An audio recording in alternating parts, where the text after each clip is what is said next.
Hello, everybody. Matt Mielko here checking in from Lambeau Field, where later today the 49ers will kick off against the Green Bay Packers at 3:25 local time right now. It's 42 degrees here in Green Bay. I've been here when it's been colder, but certainly I've been here when it's been warmer as well. For instance, I remember a few years back opened the season here on a nice September day. Little bit of a breeze, as you can tell by the flags over both shoulders. And this game kicks off at 3:25. The sun is scheduled to set at 4:16. So a lot of this game will be played with the lights in effect. I'm sure the temperatures will drop significantly once that happens. So that's the conditions under which Brandon Allen will make his 49ers debut, his first start, as he is the starting quarterback in place of Brock Purdy, who is ailing with the shoulder injury. Hey, this video is brought to you by Canyon Club Brewery in Moraga, California. It's a brewery with a fine selection of beer, all kinds of different styles, as well as a very good menu as well, all in a family-friendly atmosphere. So check out Canyon Club Brewery in Moraga, and it's coming soon to the Livery in Danville. On Saturday, the 49ers made some roster moves. Tashawn Gibson, the veteran safety who was a starter the two previous seasons, he's been moved up to the 53-man roster. He had been on the practice squad, and that spot opens up with Tatum Bethune, the rookie linebacker, going on injured reserve. So that's a permanent move to the roster. And then the 49ers elevated Jalen Graham, linebacker, and cornerback slash special teamers. Actually, both of these guys are special teamers, Jalen Graham and Nick McLeod, cornerback. 49ers picked up a couple weeks ago after he had been released by the New York Giants. So Jalen Graham and Nick McLeod will be in uniform for this game.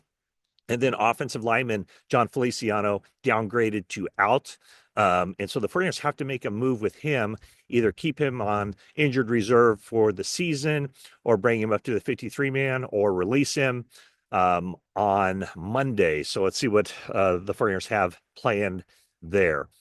As I mentioned, 49ers are going to be shorthanded today. No Nick Bosa, no Brock Purdy. So Brandon Allen will make his 49ers debut, his first start for the 49ers, and his first start in the NFL since the end of the 2021 season when he was a backup for the Bengals, and the Bengals had their playoff spot wrapped up. So they gave Joe Burrow a rest, and Brandon Allen played. So what you look for in this game is, I think, just more of the same. I think earlier in the week, the 49ers thought that Brock Purdy would be able to play in this game. So I don't think there's much of a difference as far as what they're going to ask Brandon Allen to do as opposed to what they would have asked Brock Purdy to do. And so Joshua Dobbs is the backup. I know a lot of people have been talking about, Joshua Dobbs should be the starter. Well, I mean, clearly the head coach knows what he wants out of that position.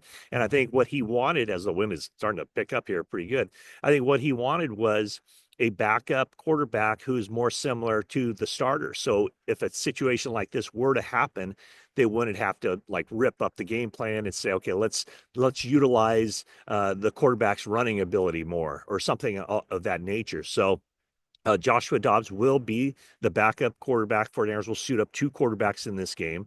Their other quarterback is Tanner Mordecai, but they didn't elevate him from the practice squad. He's on the practice squad. So 49ers go into this game with two quarterbacks, and obviously it's a big deal not having Purdy available for this game as the 49ers kind of cling to their pretty slim playoff hopes. But the idea is that the 49ers offense will be able to function with Brandon Allen, and his job is to just make quick decisions, good decisions, get the ball into the hands, obviously, of Christian McCaffrey and George Kittle and Deebo Samuel, Juwan Jennings, Ricky Pearsall, and others. And so that is the idea, to just let the playmakers make plays, put the ball in their hands, and let them get those yards after the catch, something that has been lacking from the 49ers offense this season. Speaking of Ricky Pearsall, because the 49ers did not elevate Trent Taylor from the practice squad, Jacob Cowing has been ruled out for this game with a concussion. I think Ricky Pearsall is going to be the person back fielding punts for the 49ers in this game against the Packers. So kind of difficult conditions, I think, to make your NFL debut as a punt returner. As I said, the wind is blowing, pretty good. So the win will be a factor, I think, in this game as far as judging punts and could have some impact on the quarterbacks as well. Nick Bosa will not play in this game. And so 49ers, it's a totally revamped defensive line from the last time these teams played in the NFC divisional round of the playoffs. So no Bosa out there. Obviously, no Eric Armstead, no Javon Hargrave, no Javon Kinlaw. So a lot of new guys. So the 49ers defensive line, they're going to be running in a lot of different guys, probably 8 guys on that defensive line. So, look for Leonard Floyd and Yetur Gross-Matos along with Sam Okawanu to get a lot of action, Robert Beal. And then on the interior, Jordan Elliott and Malik Collins.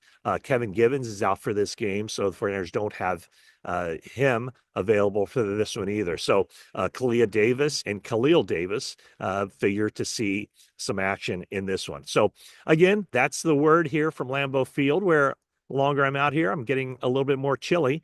And 49ers, after the news broke that Brock Purdy and Nick Bosa wouldn't be available, 49ers were an underdog to begin with, and then they became an even more significant underdog. So it's going to be a tough one for the 49ers to remain in this game and try to stay in the playoff race, because I really think if they lose this one, not mathematically eliminated by any stretch, but if they can't win this game against the Packers, then I think it's pretty clear. I think you all would agree the 49ers simply aren't a playoff team this year.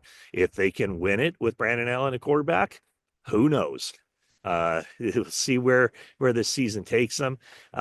This week in Green Bay, they travel home, and then next week in Buffalo, where it's probably going to be even more cold. The idea was a lot of times the 49ers, when they have these trips back to back, they stay somewhere in the Eastern time zone. They didn't do that this year because of Thanksgiving coming up on Thursday, as well as the game next week is a Sunday night game. So they get 3 extra hours of rest. And so he'll have the team sleeping in Buffalo. Kyle Shanahan will. He decided in the offseason not to make this a week-long trip. All right, so that's his story from Lambeau Field. Thank you so much for watching. Please subscribe to this channel if you haven't already, and enjoy your Sunday.